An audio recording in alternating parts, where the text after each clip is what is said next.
I had the opportunity to visit the H.O.M.E.S layout in Hamilton. For those who are not familiar, Hamilton is kind of like the Liverpool or Rotterdam of Ontario. Think gritty, hardworking industrial city with a rich railway heritage and a soul forged in steel and steam. You'll find trains, tracks, and industry pretty much everywhere. And if you take a walk along the lake shore, you might just catch a hilariously patched up engine literally shoving freight cars around like it's trying to win a wrestling match. On our way there, we made the obligatory stop at Easterbrooks, and then dessert was courtesy of Grandad's Donuts because it was just as much about the food as it was about the trains. But then it was off to see the layout. The H.O. Model Engineering Society, or H.O.M.E.S, has been around since 1948, making it one of Canada's oldest and most respected model railroad clubs. Their layout is a sprawling 1,500 square foot recreation of the Toronto, Hamilton, and Buffalo Railway, or the THNB, as it existed in the early 1950s, a time when steam and diesel still shared the rails. The club attention to detail is incredible. We're talking hand-laid track, prototypical operation using JMRI software, Digitrax DCC, and even CTC signaling. You'll see long passenger trains from New York Central, Canadian Pacific, Canadian National, and of course the Toronto, Hamilton, and Buffalo, gliding past intricate scenery and switching operations that mirror real-life railroading. One of the layout's standout features is the model of Hamilton's Hunter Street Station. Originally built in 1933 by the Toronto, Hamilton, and Buffalo Railway, the station was designed by the renowned New York firm Fellheimer and Wagner, and those are the same team behind the Buffalo Central Terminal and the Cincinnati Union Terminal. The station is a rare Canadian example of Streamline Moderne architecture, a sleek industrial twist on Art Deco with rounded corners and polished metal accents.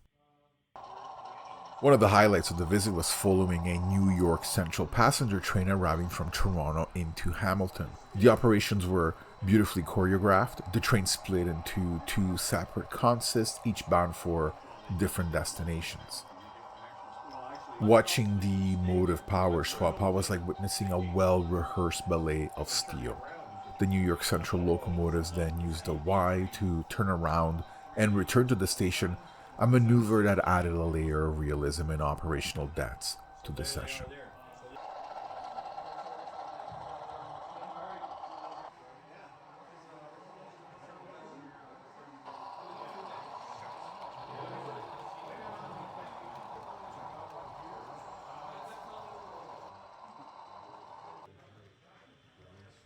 The coach themselves were stunning. I mean, just look at this train.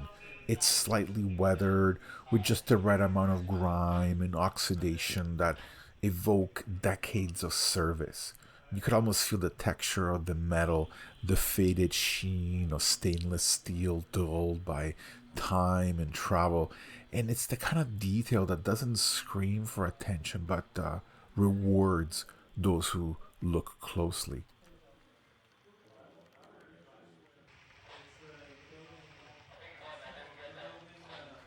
Between passenger runs, the layout came alive with small freight trains. Little steam engines puffed along quietly, while early diesels worked the yards, assembling strings of freight cars with purpose and precision.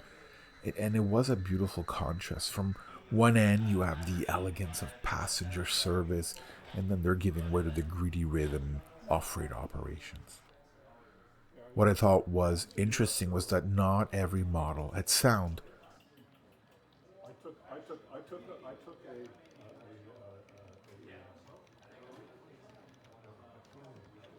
And oddly enough, that was a welcome detail.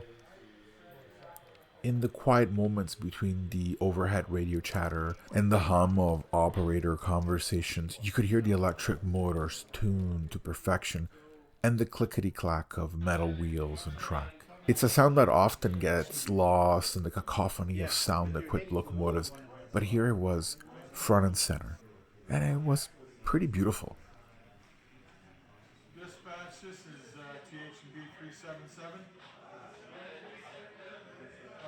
Dispatch, we are approaching Smithville Station on the main line.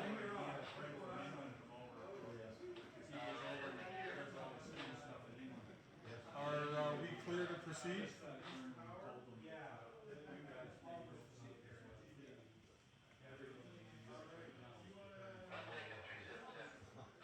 Roger. I filmed from a respectful distance during a busy operating session, making sure not to capture anyone's face without consent. I was very mindful of the club's privacy and the generosity of their invitation. I understand that having someone with a camera around can be a bit unsettling, so I kept a low profile and focused on the trains and scenery. As the session wrapped up and the last trains rolled into their terminals, I found myself lingering, not just to catch a final shot, but to soak in the atmosphere. There's something timeless about a well run layout like this. It's not just about the trains or the scenery, it's about the people behind it, the stories they're telling, and the history they're preserving. I left with a full memory card, a full stomach, and a full heart. The H.O.M.E.S layout is more than just a model railway. It's a living tribute to a city, a railway, and a community of passionate builders and operators who keep the spirit of railroading alive. I'd like to give the club a big thanks again for the warm welcome and for letting me quietly observe the world in motion. I hope this video captures even a fraction of the magic I experienced and maybe, just maybe, earns me a return ticket for a proper one on one tour down the line.